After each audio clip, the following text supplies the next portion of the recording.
Group ने तमाम दोस्तों भाइयों की अस्सलाम वालेकुम। माजिद खान बोली रहे हैं जी। असा ना रोड ना कम जारी है जी। बाजार थी जड़ा ना जिथे तक अस करना चाहने सा वो कम जारी है। बाकी मैं शुक्रिया अदा करसा जी राजा नज़ाकत साहब डावी वाले और राजा राशिद साहब डावी वाले, उन्होंने तरफों ही खाना सी जी माजद। असा भी एक शादी पर मैं और भाई जफीर गए उस नाल लेट पहुँचे हैं उत्थे। कुछ दोस्तों की आखी के सन लेकिन उन्होंने वीडियो नहीं बनाई सके। बहरहाल चलो असा शुक्रिया अदा करने हैं जी राजा राशिद साहब डावी वाले और राजा नज़ाकत साहब यूके डावी वाले, उन्होंने तरफों खाना सी अज पूरी टीम की जगह उन्होंने शुक्रिया अदा करने और दुआ करने कि उन्होंने माल और दौलत की जगह अल्लाह ताला इजाफा फरमान और उन्होंने इज़्ज़त और इज़्ज़त देन उन्होंने और उन्होंने कारोबार और उन्होंने कारी मुसीबत परेशानियाँ थी अल्लाह पाक उन्हें बचाया। बाकी मैं जरा ना जितने दोस्त बाप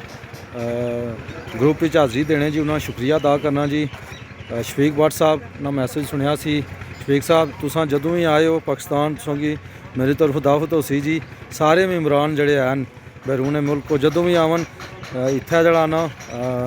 असें पता जाहिर है चली जाना जेह्ड़े जेह्ड़े दोस्त अच्छे अस इंशाल्लाह दावत करसा जी सारे ग्रुप वाले खासकर बैरून मुल्क वाले। बाकी जितने भी दोस्त बाब हैं उन्होंने शुक्रिया अदा करने हैं जी जेह्ड़े डोनेशन देने अज भी जिन्हें डोनेशन वसूल हुई है जी उन्होंने भी जड़ा ना शुक्रिया अदा करने। बाकी जितने भी दोस्त बाब हैं जी जड़ा ना वो भी जड़ा ना ग्रुप जड़े हाज़री देने उन्होंने शुक्रिया अदा करने। बाकी अस ना रोड ना कम जारी है जी। तो जेह्ड़े भी दोस्त बाब जी वॉइस क्लिप चुनने जी स्पैशली अंकल अफजल साहब बागां वाले यूके होने जी उन्होंने शुक्रिया अदा करने माजत भी करने कि उन्होंने नहीं रबता हो सकिया। उसके बाद शफीक भट्ट साहब मास्टर आसफ जावेद साहब अंकर रहमतुल्ला तारक भट्ट साहब औरंगजेब साहब चावले वाले जी उन्होंने शुक्रिया अदा करने जी और सारे ग्रुप नहीं जान जी। बाकी ज़मीर शाह साहब उसके बाद जड़ा ना नवीद असगर साहब जी माशाल्लाह असां नौजवान भाई उन्होंने गल्लां बड़ियां प्यारियां होनियां। और बाकी जितने ही अहबाब हैं जी मैं अगर उन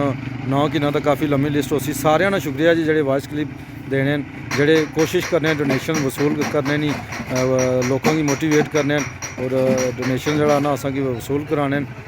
हाँ बाकी ये जड़ा असा जड़ा ना ये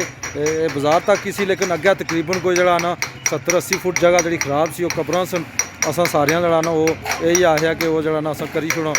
कोई नहीं 50-60 फुट ना असा वो जी गौरमेंट की मंजूर हुई है अस किधर होर ट्रांसफर करी छोड़सा जड़ा ना। बाकी जड़ा ना असा रोड ना कम जारी है जी। तो ये इंशाल्लाह कल आखिरी दिन हो सी अस ना इत्थे फिर अस पिछा जासा पिछले स्टेपों पर।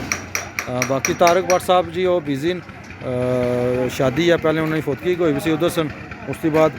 शादी है जी शादी बिजी और उम्मीद करने कि वो 1-2 दिन बाद जड़ा ना वो इंशाल्लाह रोड पर तुम मिलसन और जड़ा ना तुस उन्होंने जड़ा ना वीडियो तकसो वो वीडियो इस तरह बनाई था जड़ा शेयर करसन। बाकी जड़ा ना मैं सारे दोस्तों ने एक दफ़ा फिर शुक्रिया अदा करना जी। अगर किसी ना रही है तो माजत करना है सारे अस वास्ते काबिल एहतराम जी। वासलाम वालेकुम मोहम्मद जमील बोली रहे हैं जी सिरसा बराडला तू जनाब के नहीं मर गले नहीं जनाब सोलिंग शुरू है माशाल्लाह जवान लगे हो जनाब वो माशाल्लाह अपने थोड़ी पत्थर सट्टे ने जनाब तो सोलिंग हुई है जनाब सोलिंग हुई है वो पीछे थोड़ी माशाल्लाह ज़बरदस्त काम करी थी।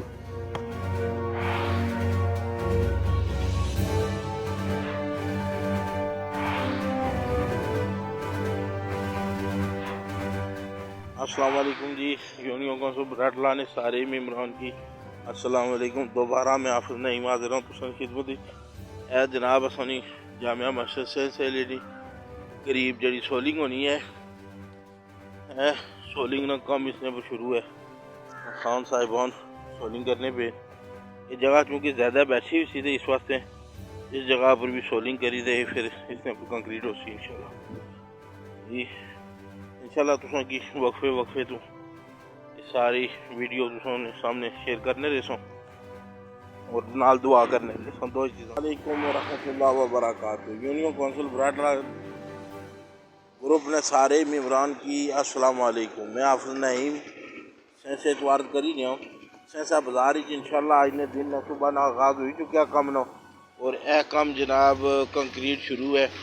सेंसा बाजार नहीं जी जी सेंसा बाजार ही शुरू किया ने कम तो इंशाल्लाह इब्तदा हुई है इस कम ने ये अगे मस्जिद ने कोल भी अगर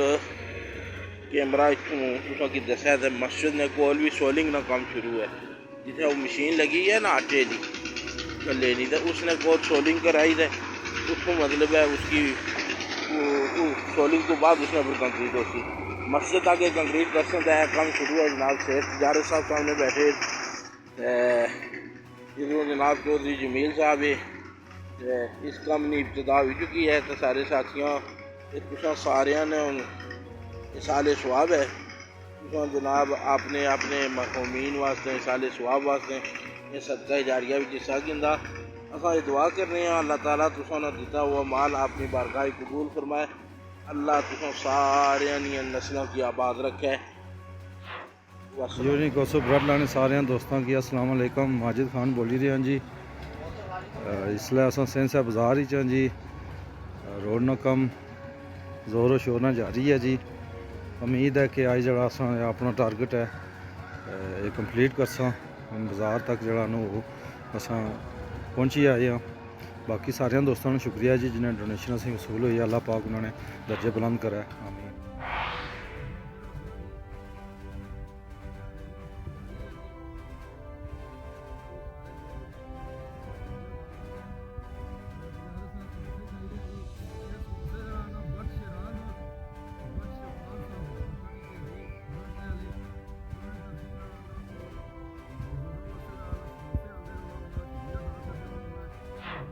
यूनी कोसो ब्रड लाने सारे दोस्तों की अस्सलाम वालेकुम माजिद खान बोली रहे हैं जी